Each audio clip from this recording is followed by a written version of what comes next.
Usually the challenges arise when there is not an active recovery day or a rest day, when they are, again, anecdotally starting to exceed about one game per day in a weekend tournament. Usually when it starts to exceed that, I'm hearing a little bit more problems. Not always, but that can be a little bit of we'll call it a yellow flag. Whether you live northeast, west, or south, the best fast pitch info comes from the coach's mouth.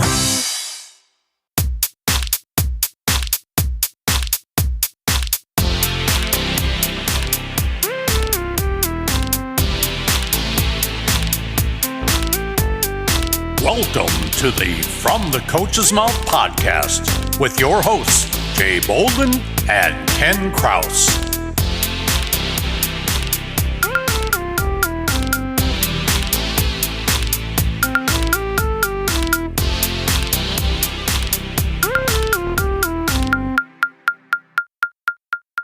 Yes, hello everyone. Welcome to the From the Coach's Mouth podcast.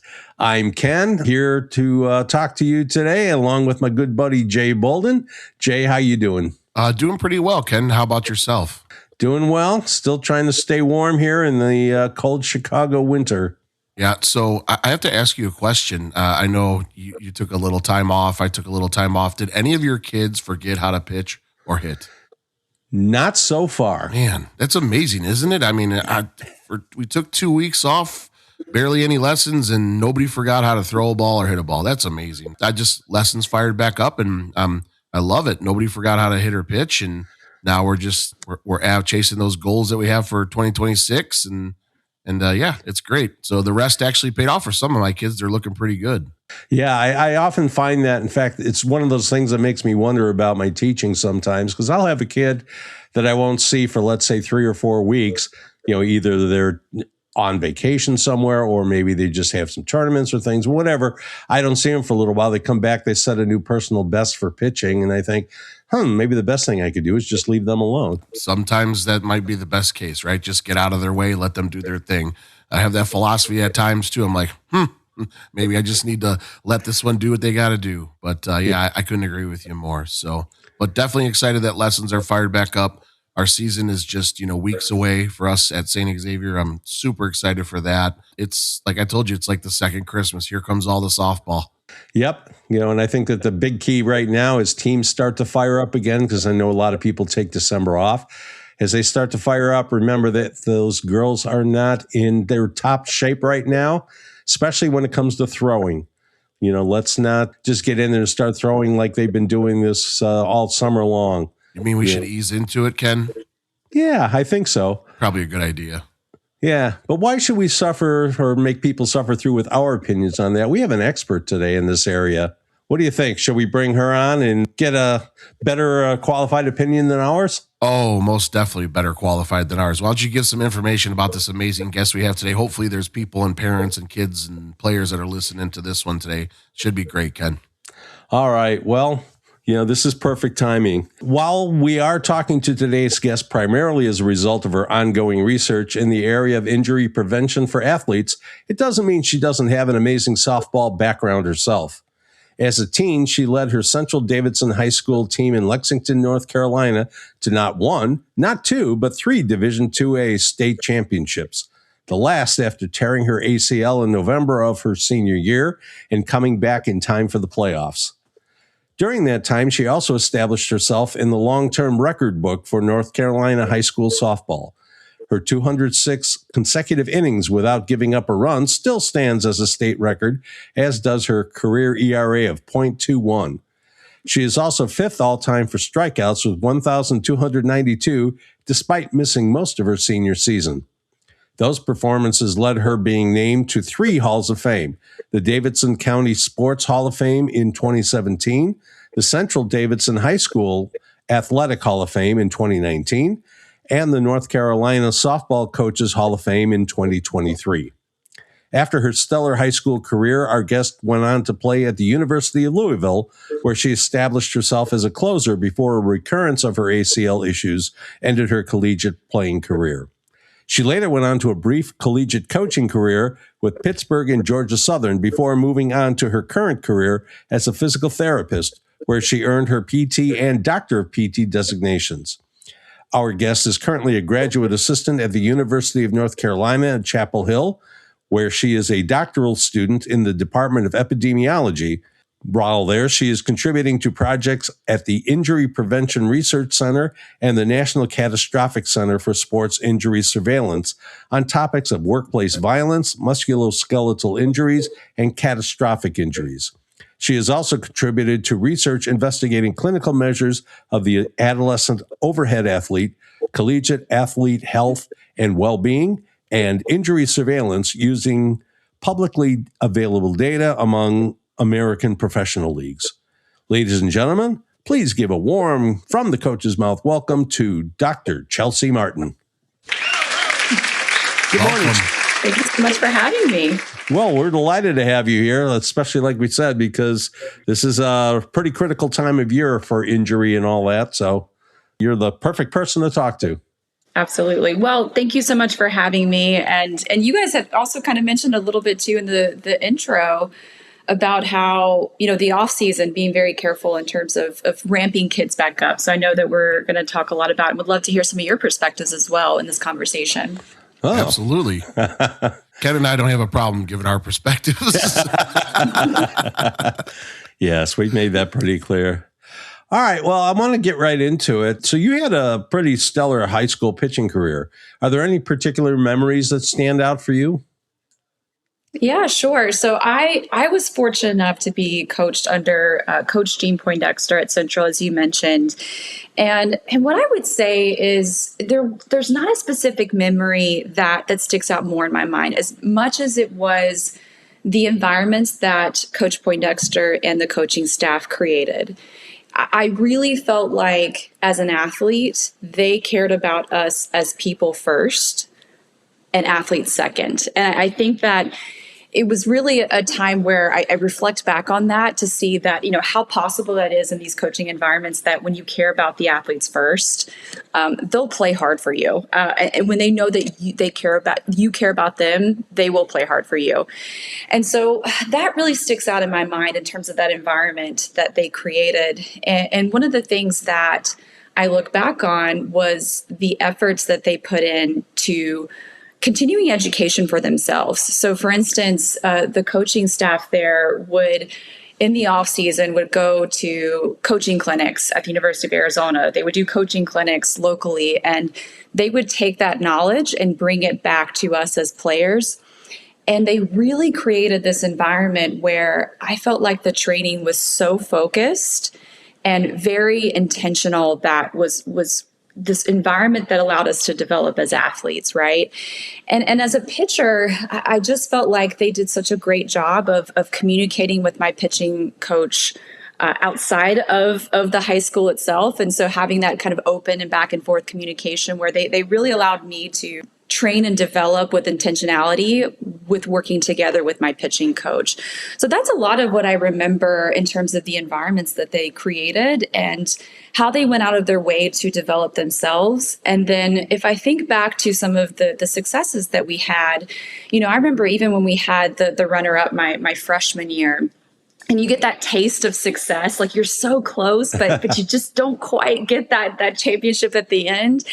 I just remember that lit such a fire in me as an athlete and in the program itself, where it just felt like not getting back there wasn't an option, right? We just felt like we needed to be there every single year, and we put in the work. And really from that point forward, every championship was special. There was always different adversities, whether it was injury, especially my last year in my season when my senior season, when I had my ACL injury, and it was really challenging to get back, but no matter the adversities, once you kind of have that success and you put in that effort, it really drives you to really go after your goals and put yourself out there to try to achieve those goals. Yeah, what a great concept that you mentioned, that your high school coach is communicating with your pitching coach. Mm-hmm. I think Ken and I agree on all of that. I think, and we just had Rick Pauly on here too. I also think it should be from the college coaches to your pitching coach too. I think, that opening lines of communication only benefits the athlete, right? not the coaches and the team. I mean, it benefits the team too. So what a great concept that is, that they had that open lines of communication. And then again, how awesome is it that your coaches continue to educate themselves on the game and how athletes are. So I think that's great. And plus them looking at you as a player first, I think that's the critical part of all that. You know, you knew that you had the support either way on there. That's such a great point you made there, Chelsea. But I want to ask you a little bit about your travel ball experience. Was it like that too, or was it different? And did you play travel ball? What program? And did that help shape your pitching as well? Was there that communication as well too that you talked about? Yeah, so travel ball was a little bit different for me. And I have to preface with my experience with travel ball is very different from what athletes are experiencing these days, especially with the ones that I see coming into the clinic. So I do want to preface that. So thinking if I kind of fast forward more towards my getting into high school. So initially I played for the Lady Blues for a couple of years. And it was a great experience. I think I never looked back on that experience thinking that the density of games was too much, or I felt like we had a lot of pitchers on staff to where I didn't experience that moment of being overused, for example. I felt like I was able to recover and train during the week. And so that was a very positive experience for me. And then I committed to Louisville. And at the time, they had requested that I play for a little bit kind of closer regional, respective to Louisville. So I ended up leaving the Lady Blues to play with the St. Louis Chaos with Evan Beatty, and did that for my junior season. And I would say that experience was really formidable for me because it was really that first time when I started to play a little bit more on an international stage, and, you know, going to Colorado and some of the big, you know, tournaments that you see nowadays. And so they existed then as well. And so that was really that test for me to see kind of where I measured up and how I really started to handle some of those adversities in game. That was a bit different from playing regional as well. So you got to play with some of the best from the travel ball experience. But what I would say is, you know, in terms of dosing and seasonality, I had very distinct seasons, right? I had my high school season, which was, as mentioned, a really positive experience in terms of the environment that they created. And then I had my summer travel ball experience, which was also because we had, you know, a sizable staff. We were able to kind of manage our training load from what I remember as a kid, because I really didn't deal with any injuries, you know, specific to arm or trunk injuries that you see with a lot of pitchers. And then I didn't play in the fall. You know, I played other sports. You know, there was kind of this separation, these training seasons that I think I really benefited from. And there was that kind of bi-directional communication with my pitching coach. But I think the really big important thing for me that I think, you know, if your listeners out there in terms of, you know, reflecting back on your own kids, was I had that separation of seasons. I didn't overlap teams. I stayed with one team. And I think that really helped me in my more formidable years when I was training, where I really didn't have those injury experiences. What other sports did you play? Sure. So I credit my parents. Growing up, they wanted to give myself and my brother as many opportunities as possible that they didn't have. So when I was a kid, I felt like they threw us in everything. It was, you know, everything from, yes, softball, c-ball, even earlier on, to they put me in dance, they put me in gymnastics. I tried soccer for a day and realized that was not for me. And so I did ballet. And so I was really kind of this multifaceted kid where they put me in a lot of different activities. And then as, you know, kind of going into middle school and really approaching high school, we started to kind of narrow down, all right, what is the thing that you want to focus on? And let's focus on that and direct our resources that we have to that. And so that's where softball became more of my sport, with really this kind of eighth to ninth grade time frame. And then into high school, because I did have, you know, very specific training seasons, I did also swim as well. So I swam in high school. That was separate from my softball seasons as well.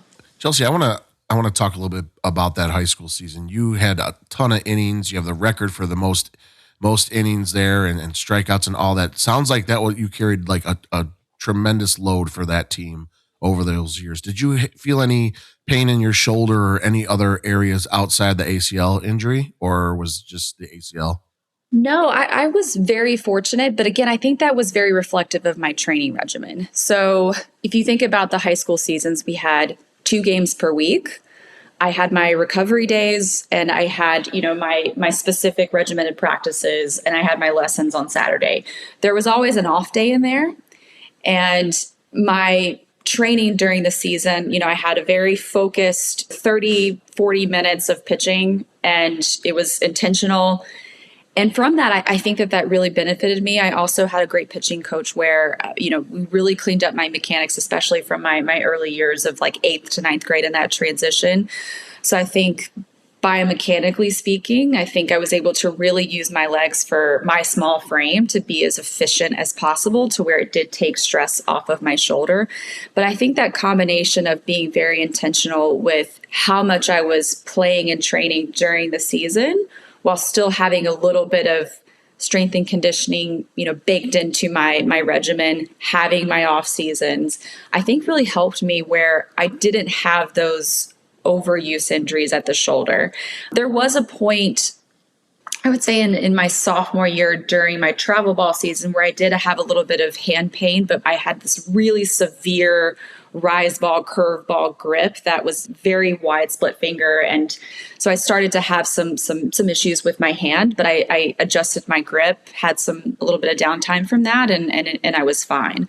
But overall, I think I was pretty fortunate, and I think it was a reflection of the intentionality of my training that I didn't have a lot of overuse upper body injuries. From your perspective as an athlete, and now as a trainer and someone who's studying sports injury and all, for the other things that you were doing while you were playing softball, is there something you would recommend to parents of young kids to say, put them into gymnastics or put them into dance or this or that really gives them just such a solid foundation it's going to help them later on? I think that's a great question. I think the answer is yes. I think especially with your athletes, especially pre-puberty, and into puberty, where you want to put them in these different environments where they get that variability in movement, right? Versus performing the same repetitive movements over and over again. I think that there's a lot of value to improving their movement profiles, making them more well-rounded athletes in this period of development that I think is really crucial, especially pre-puberty. So I think, as you think about your sports, like you mentioned, gymnastics, dance, thinking about how can we do soccer, but then do a throwing sport, to where, again, you're kind of sampling different movement profiles that I think will benefit the athlete later in life as well. But I will say there's caveats to that. So one of the topics that gets brought up, and where I see athletes get into a little bit more trouble, is when there becomes the overlap, especially in like really complementary sports. So I'll give you an example from a clinical standpoint. I've had a number of athletes come into the clinic where they're presenting with shoulder pain. And it's a softball athlete who is kind of midway through her travel ball season, and she's just having to pull back. She's been dealing with it for a few weeks. But it's just, despite rest, despite trying to pull back training in the middle of the week to try to sustain the load on the weekend, she's having shoulder pain. She also mentions that she's starting up her volleyball travel ball season. And then she's also trying to prepare herself to start her volleyball season with her school. She really wants to play for her school. And so what's happening there is there's too much overlap, where an athlete is just not responding well, and they're not recovering well to those loads to the shoulder that are repetitive and too similar, that are at too high of a frequency and intensity over a short period of time. So I think that's where, when I talk about being multi-sport, there's a little bit of a caveat where you have to be careful where there's too much overlap. We want to be really mindful of that as parents, as coaches. That's such a valid point right there. Very. Yeah. That's definitely been my experience as well. As the girls who play volleyball and softball have to be careful that they're not putting too much strain on the shoulder. Otherwise, they end up not playing either one for a while. Right. Yeah. And I think as coaches and parents, but particularly as coaches, I think just asking those simple questions can really help you keep an eye out on those athletes and help deliver education that might be needed to the parents as well. I think, again, along the lines of communication, it would really help if people were communicating with each other. I feel like, as we know, when you get into the volleyball season, that coach wants that kid there 6 days a week, and then the softball coach wants them there 2 days a week at night, 1 day on the weekend, and the poor kid has no time off whatsoever. So they're literally doing something 6 days a week, 2 times a day, and some days. And I think that's just too much for anybody. Absolutely. And so just communicating or trying to get people on the same page, if people would do that, I think would be just benefit the athlete for both teams. So, that's huge that you said that. I think I agree with Ken. I see a lot of that too during the volleyball season, that, we just really have to bring things back a little bit. But Chelsea, I want to ask you, how did you first become interested in becoming a physical therapist? Was this like the result of your injury, or is this just something that you just knew you were passionate about? Sure. So I think, like many physical therapists, there's usually an origin story of you have an injury and you have a positive experience with PT. And I would say that was my experience. So I first connected with PT with my first ACL injury in high school. And I knew that even before that, I was always fascinated with science. I loved science. I loved math. I loved understanding how the body worked. And so that was always kind of there, especially with how I directed it towards my own training. But then I had my injury experience with my first ACL injury. And I did have an overall really positive experience with PT. And I saw that could be a way that I could channel those interests that I had.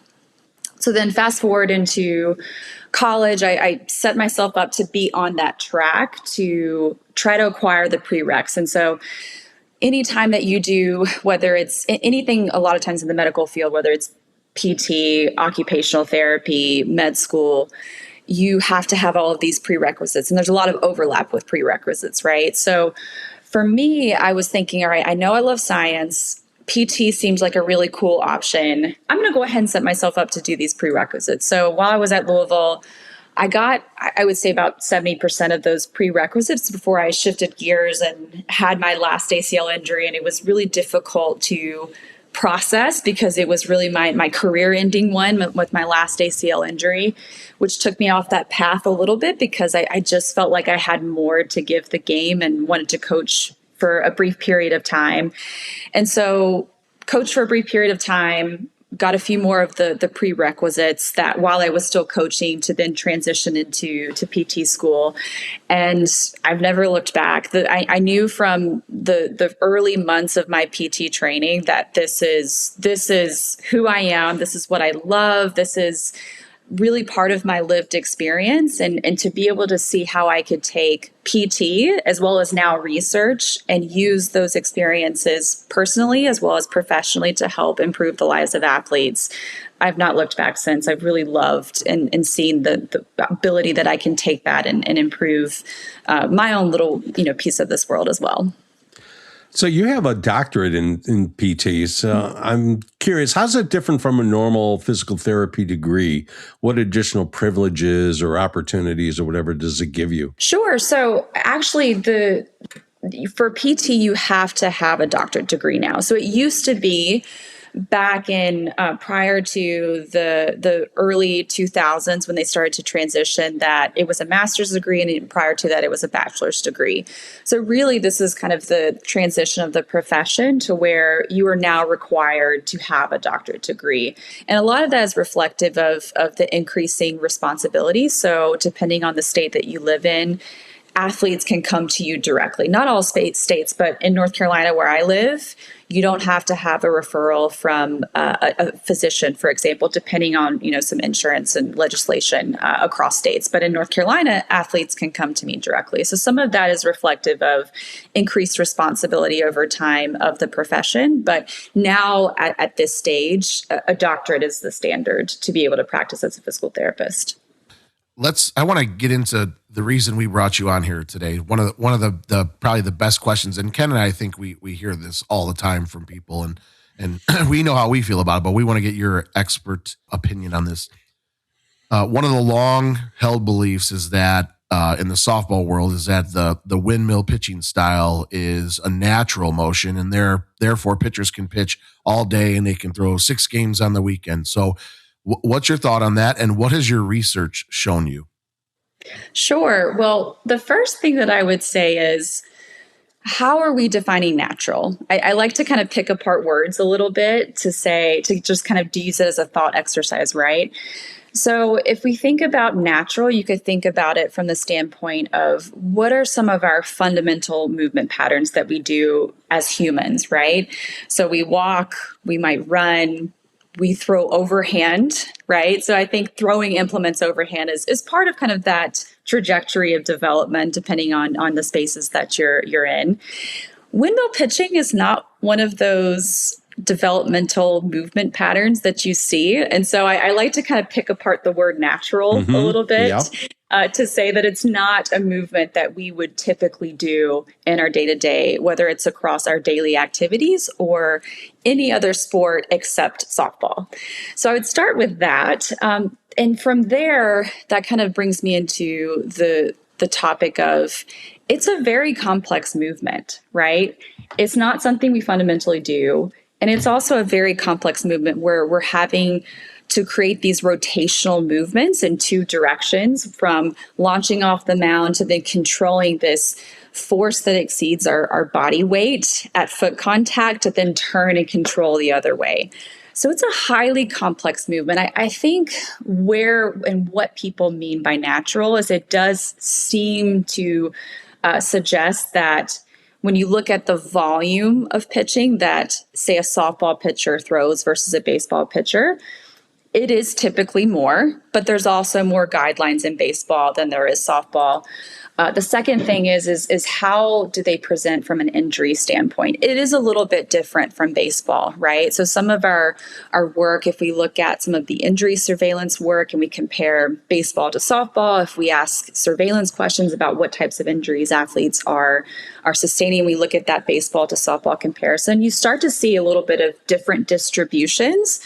So obviously the shoulder is primarily implicated, but we also have some elbow issues. But we know from baseball, those elbow issues are different from softball. And I think some of that is because of the position of the arm, that the levers relative to where they are close to the body, the brush contact versus being, upright in that more 90-90 position. I think there's a little bit of quote unquote protection from that, just from a standpoint of just levers and physics, right?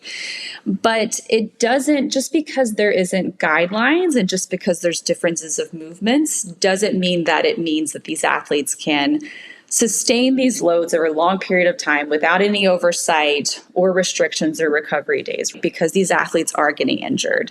The third area that I think we see injuries also is the low back as well. So I mentioned shoulder, elbow, low back.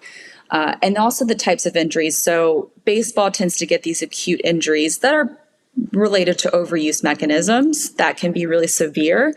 Softball athletes just tend to have these more nagging related injuries that they go kind of under the radar until they're a problem.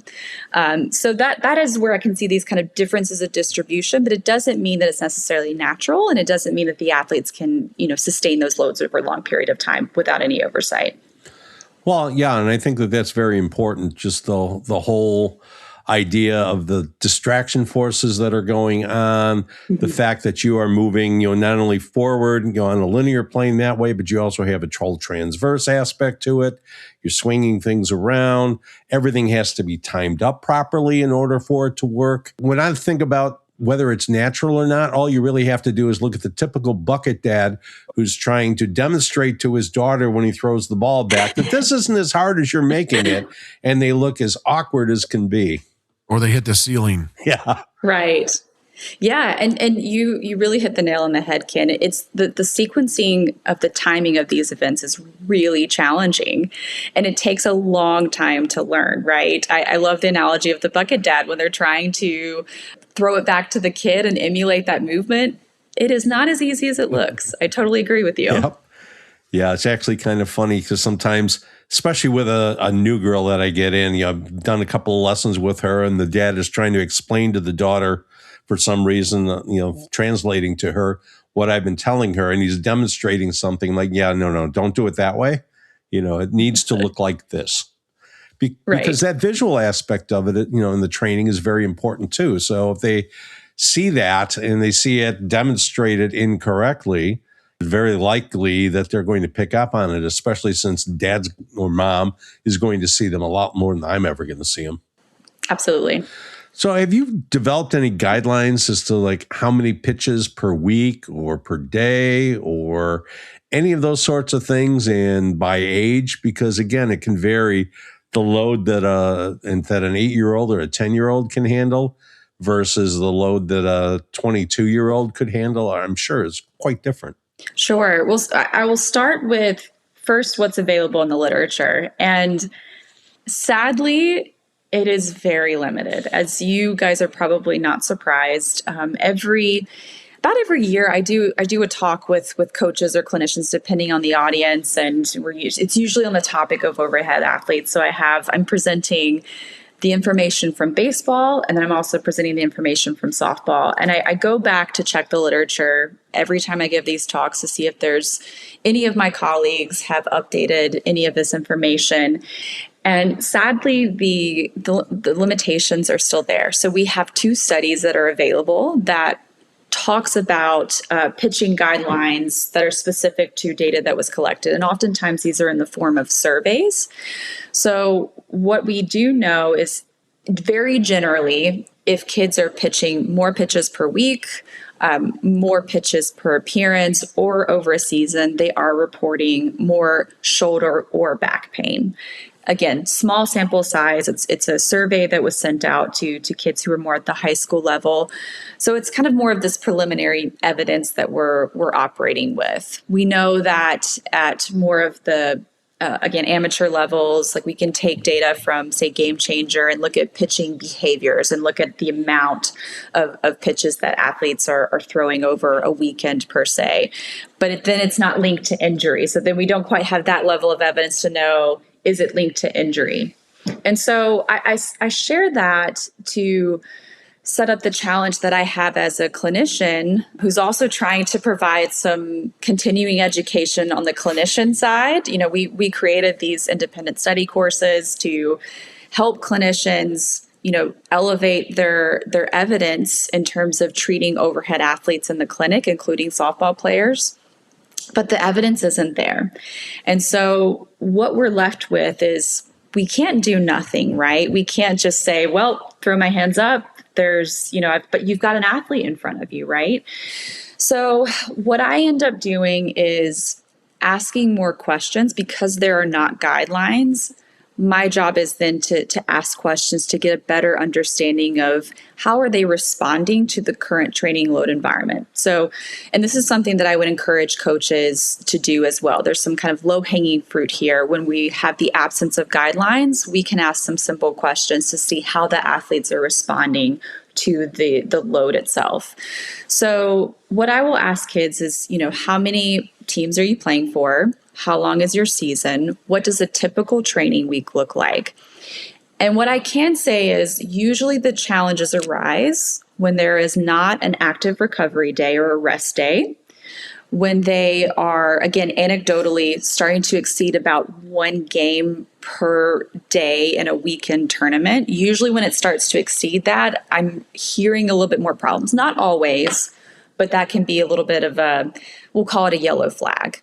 And then from there, it's kind of the how are they responding into the training week. So if they're trying to sustain the load over the weekend, are they then able to sustain training, for a couple of days per week during the training week prior to the weekend play? Or are they having to pull back to try to sustain the weekend play, which is problematic within themselves because you get these low dips and these high spikes, right? So I ask a lot of questions to see how that individual athlete is responding. And most of the time when I'm trying to give them some recommendations, I say you need at least 1 to 2 active recovery days. I find that athletes can be, depending on the personality,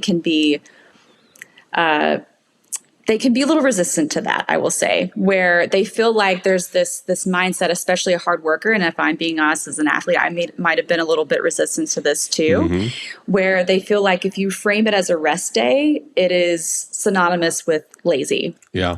And it's not that, right? We have to really educate our athletes to say that rest day is an active recovery day, and that is going to improve your performance. So there's a lot of education to try to get the athlete to really carve out that time where it could be you're on a foam roller, just hop on a bike for 10, 15 minutes, do some dynamic stretching. Anything that's not this high intensity activity, we got to pull back so you can perform that high intensity activity to the best of your ability. And then from there, if an athlete, especially in season, there needs to be kind of this low intensity day, moderate intensity day. So you're kind of getting this variability in training. So it's hard to say what the amount is. It's, again, I kind of get that information from the questions and how they're responding to the dose. But I can tell you it's not an hour of pitching per day, every day, per week, plus weekend training. It needs to be this variability and load where you can get a lot of, going back to my high school experience, this really intentionality focused approach in their training can be done in half an hour, that versus going and pitching for just, 200 pitches, 100 pitches on end without any intentionality behind it. Yep. I think the other aspect that comes into this is how honest is that kid going to be when you ask them these questions? A lot of high level athletes, and especially I think female athletes, you ask them how they are and they're going to say, fine. Any pain? No. I have a girl that a few weeks ago, she wasn't looking right. Her speed was down. I'm asking her, are you tired? Did you not get enough sleep? Are you sore? No, none of those things. And then I tell her, okay, well, let's do some walkthroughs. Maybe we can pick it up here. And her dad jumps in and says, Lily, what did the PT tell you? No walkthroughs. And I said, oh, why not? Well, she's having back pain. Well, then why didn't you say something? Why didn't you say something when I first asked you about it? Because that will completely change what I'm going to ask you to do in lessons. But, I don't know if it's that she didn't want to admit she had pain or if she just felt I would be disappointed in her or whatever. But yeah, you got to be able to encourage them to give you honest answers to, are you tired? Are you hurt? Are you sick? Absolutely. And Ken, you mentioned some important things though, because one, you mentioned asking questions. You didn't just ask, how are you feeling? Do you have any pain? You asked more probing questions, right? So you asked one question, which led to additional questions to try to figure out what the driver of that drop in speed was. And then you also, based off of speed, you're measuring something objectively, right? Mm-hmm. Sometimes athletes, part of the challenge with this is, yes, we have to ask more questions of our athletes because that's part of the screening process.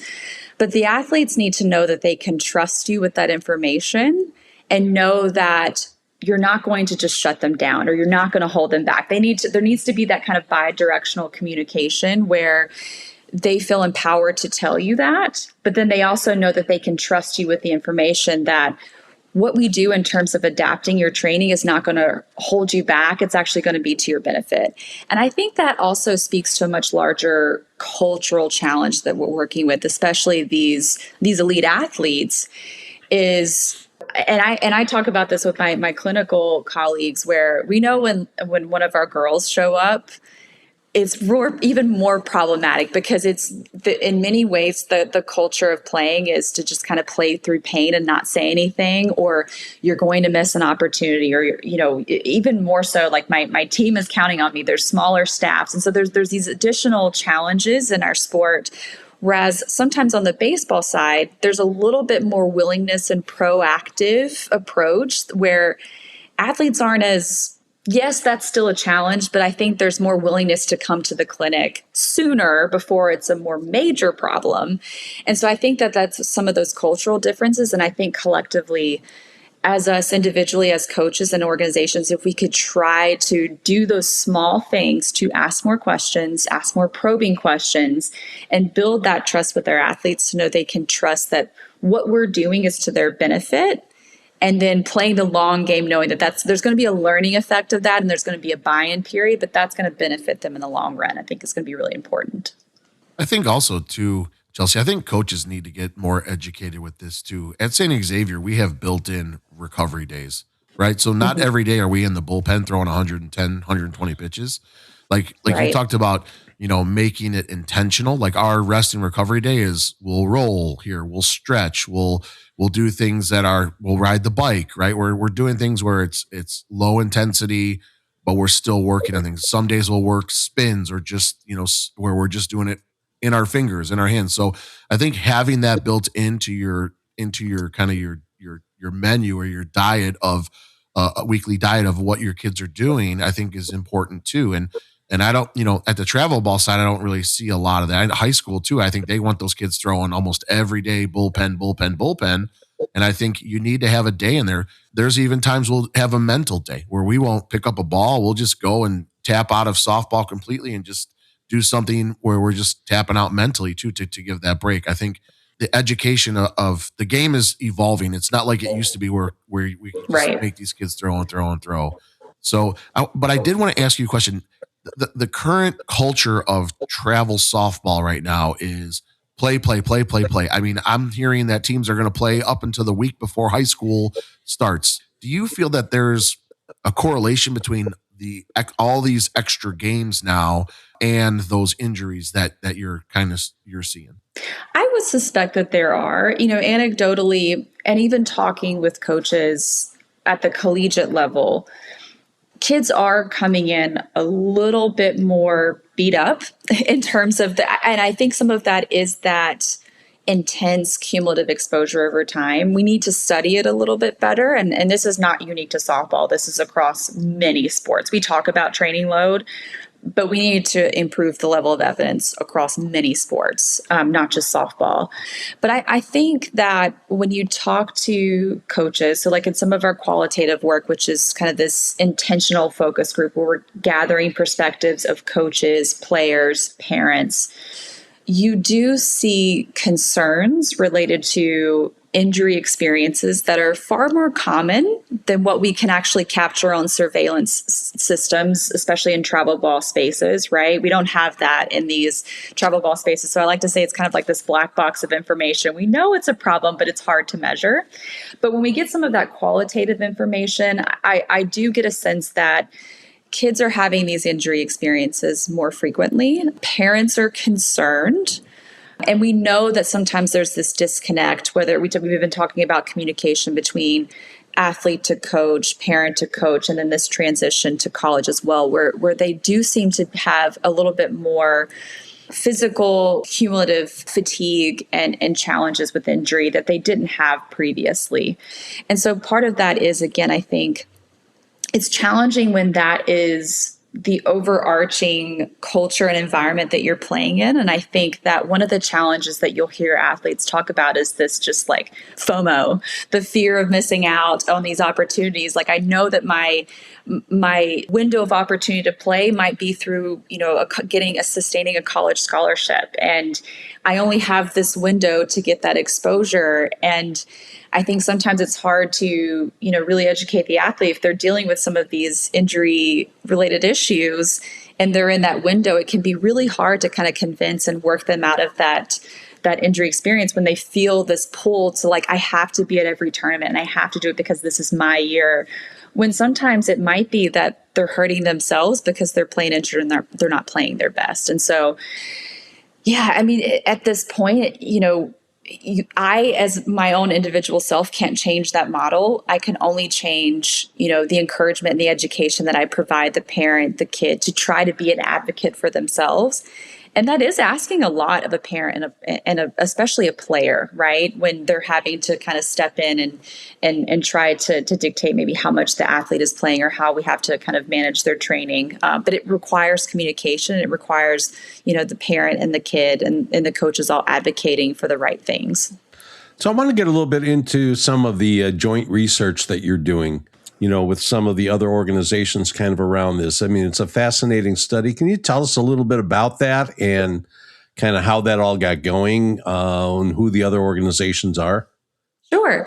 So I do research in both baseball, softball spaces, sport injury prevention more broadly. And I have been Working in different capacities with the Wake Forest pitching lab, really since 2019 when I was in PT school and I got introduced, and I just was like, hey, let me help on some studies. I'd love to come over to the lab and come hang out with you guys. And so they're very intentional with their work on the baseball side. And I decided, you know what, I'm going to kind of dive into this and work on a few different projects with them. So I've been kind of working with them or contributing to studies since 2019. And over the last couple of years, while I've been working on some of these baseball studies funded through Major League Baseball, we've talked about how can we kind of expand some of these resources to softball. And it's a little bit more challenging, right? There's different funding, bodies and where you can access funding. So that's a little bit more work to figure out what that path and that avenue looks like. But last year, we started to put together a grant proposal. And as I mentioned, there's only 2 studies that look at anything related to training load for softball. And we said, okay, we need to kind of take a step back. And before we work with other groups to try to make some guidelines, we really need to hear from the voices of the people that are on the ground. So that's the coaches, the parents, the players. I might have what I think is the most perfect intervention or training load exposure that an athlete could have, and I want to implement it. But if the people on the ground don't value it, then it's garbage. It's not going to work, right? So you really have to get that voice in on the work.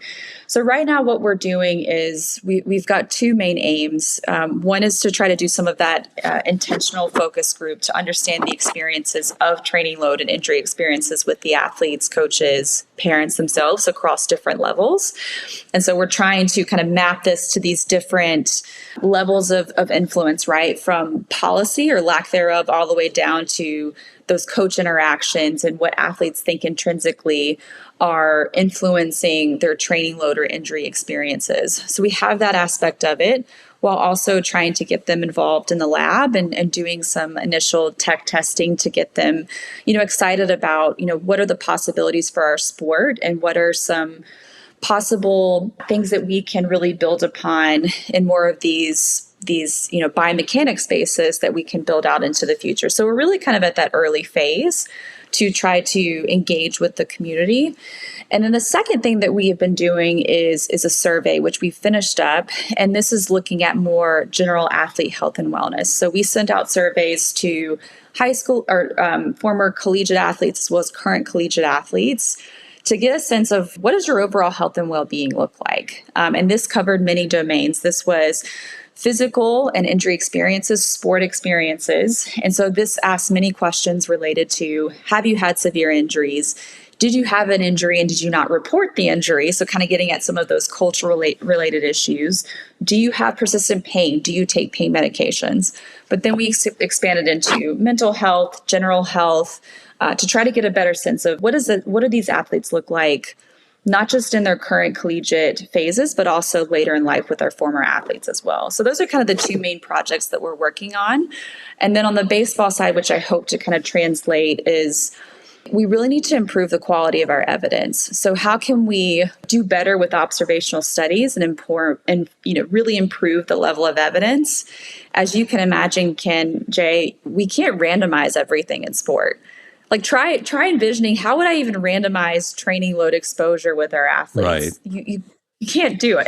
Yeah. So we have to think about how we improve the actual study designs themselves. So that's some of the work that we're doing as part of my work with UNC. So a lot of the work that I'm doing is Wake Forest pitching lab, but it's also bringing in UNC where I'm located at, and then trying to get some collaborations and efforts from other colleagues at other universities as well. Well, and I would imagine, too, that part of the challenge of doing all of this is that different athletes can handle different loads. So there isn't just like one single model that's going to work for everybody.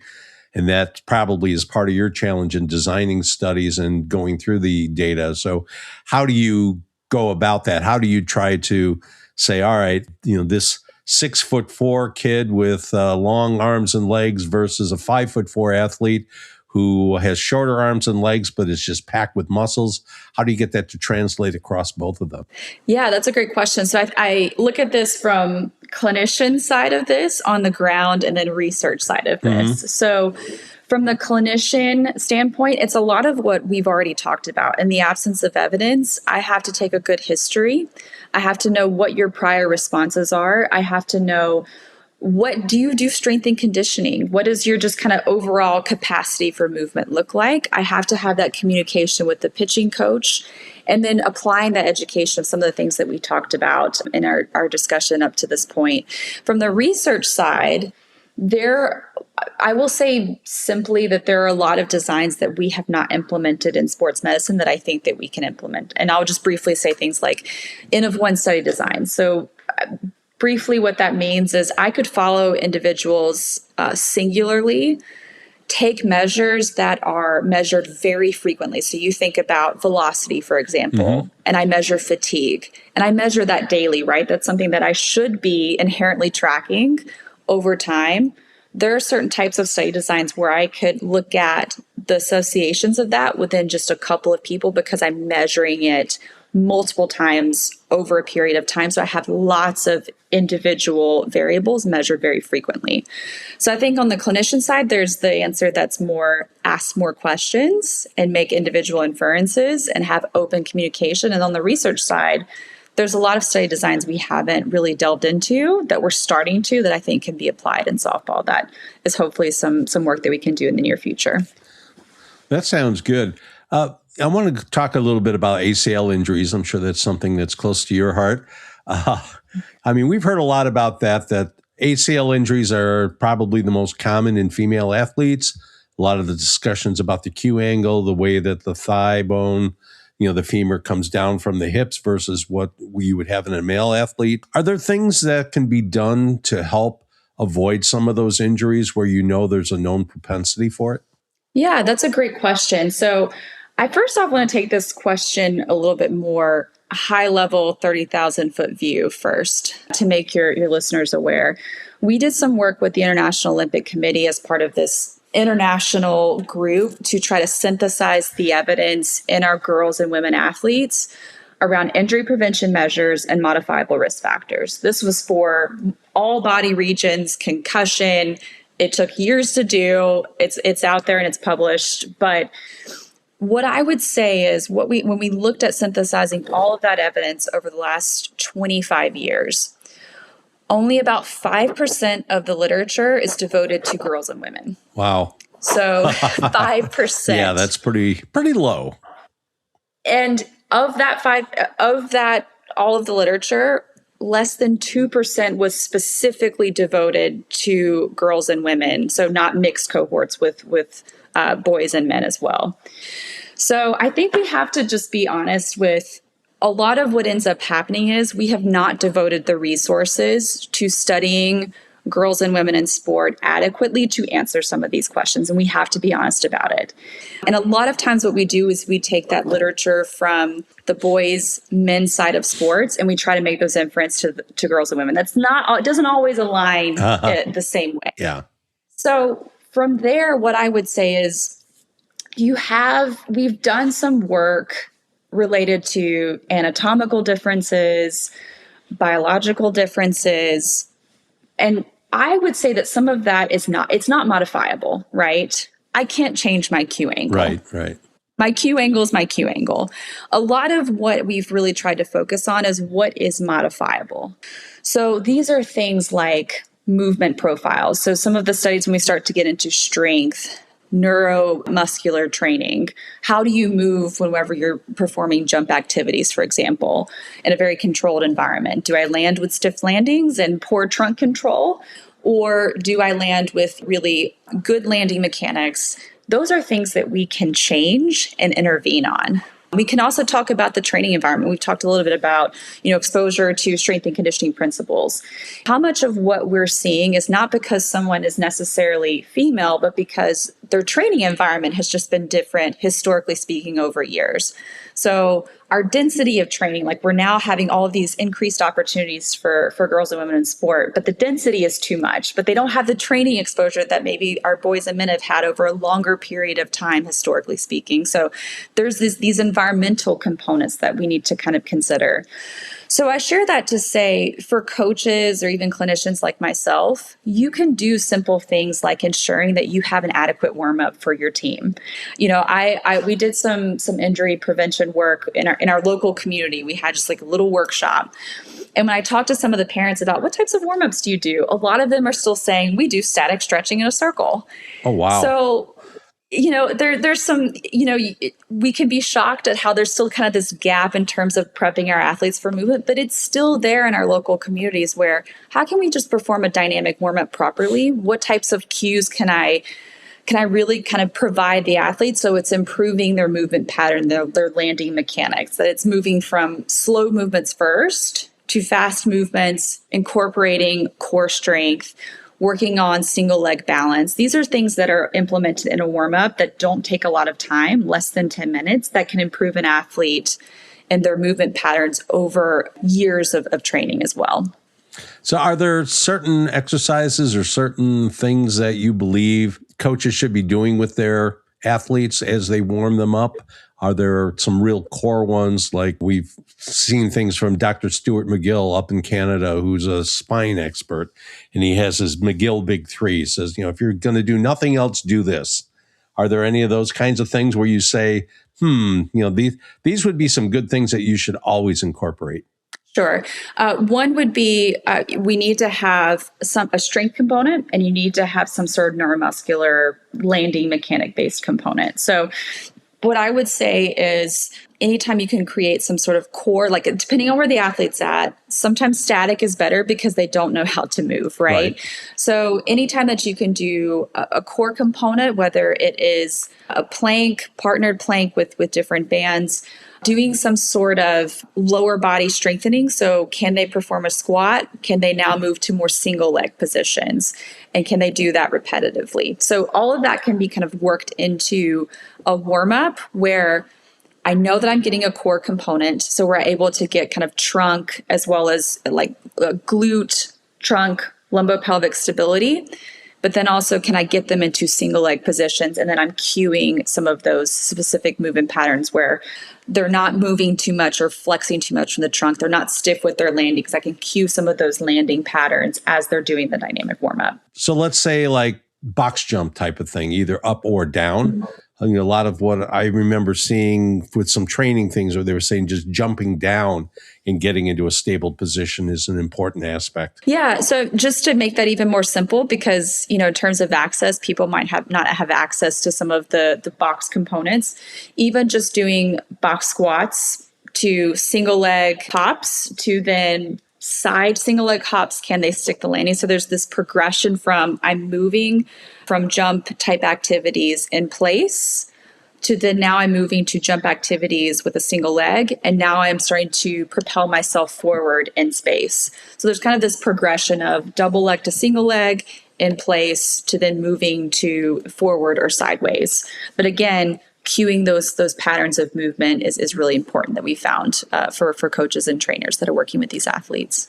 And then what about for shoulder injuries? Are there certain things that coaches can do to help prepare their athletes for shoulder stress and keep them from getting hurt while they're practicing? Well, so I will go back to, because I feel like this is the main point that needs to be emphasized, making sure you're monitoring your athletes, asking questions like 0 to 100%, how are you feeling today? Making that a habit so an athlete gets used to the questions and can kind of trust you with that information and start to report more honestly. That is like low-hanging fruit priority number one. From there, then be prepared to adapt based off of the responses that they give you, whether it's lowering the dose of your planned practice or increasing the dose or maintaining what you had already planned for that practice. From there, the second thing that I would say more exercise-based is we need to kind of focus on what we call periscapular control. So being able to apply resistance and move proficiently. So you can do simple things with even just banded exercises that you can kind of link to the chain link fence at your park to work on some of your rotator cuff periscapular musculature strength.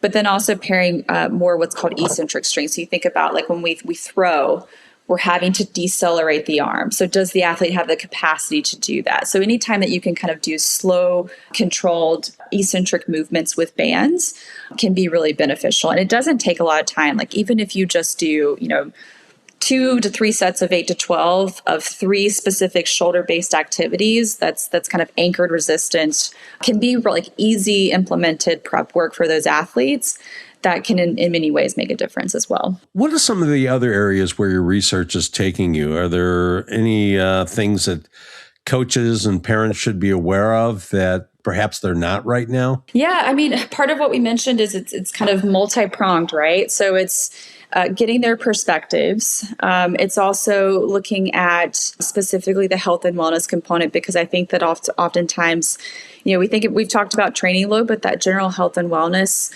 does influence how they're going to play and perform during their sport. So if my general health and wellness is not where it needs to be, that's going to impact your performance as well. So kind of moving into more of that general health and wellness component, we're hoping to really publish some of those findings in the next year or two. It takes some time to get some of this information out, but we're trying to really share it along these different avenues with coaches when we get the opportunity to. But I think a lot of it's that component of training load and kind of implementing more of that health and wellness and really trying to integrate the two together and sharing it with the community. Okay, yeah, and I think that training load for softball folks is really important, because I hear so many times, I'll have an athlete come in once a week for a lesson, all right, and then hear, okay, so they're practicing 3 days a week, and then they're playing on the weekend. They start on Friday, sometimes on Thursday, and they play maybe through Sunday, and if their team is doing well, they may play all the way through late Sunday night. It's like, wow, at what point does rest and recovery become a priority? And at what point does this make sense? I mean, are there things that they should be doing? I know you talked about the active recovery days. Are you seeing teams or programs doing that? Or are they still kind of more, we got to keep pushing, got to fight through it, no pain, no gain? I have seen it run the gamut, honestly, from basically what you and Jay are talking about, with really integrated approaches that are very objective in terms of what a typical training week looks like. You do see some programs that are kind of taking that next step and really doing their due diligence to make sure we are prioritizing active recovery.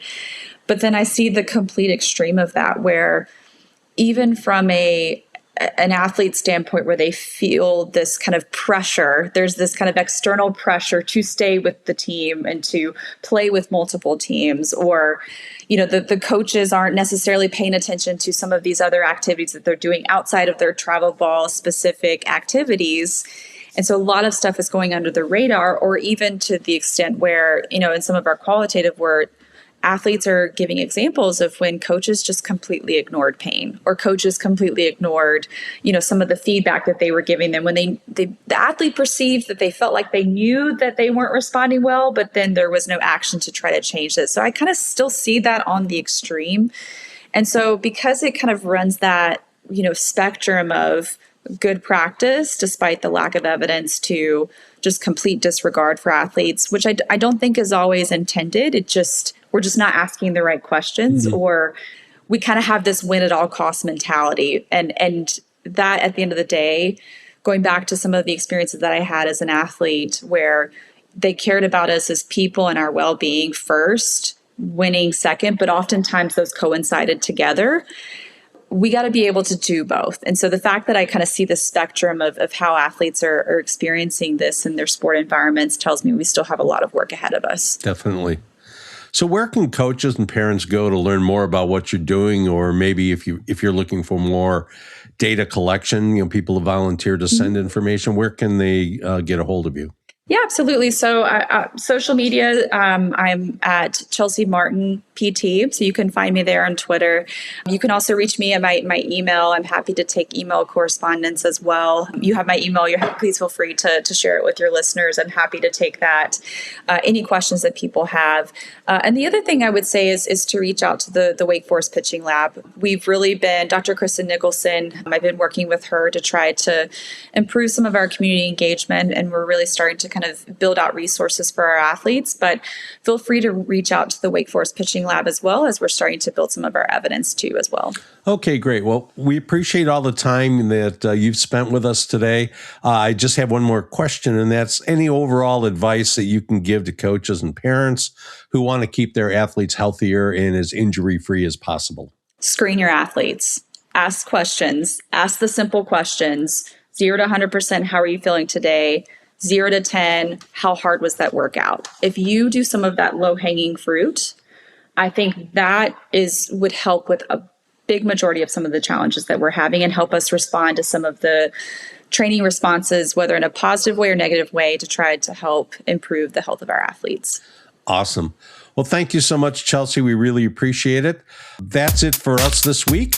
Thanks to all of you for listening and the kind words you've been sharing with us. If you like what you've been hearing, please remember to give us a like, leave a comment, and share this podcast on your social media channels. Make sure you never miss an episode by following us on your favorite podcast platform. If you're so inclined, you can also leave us a great review at Apple Podcasts to help more people find us. On behalf of the From the Coach's Mouth podcast, have a great rest of your week and weekend.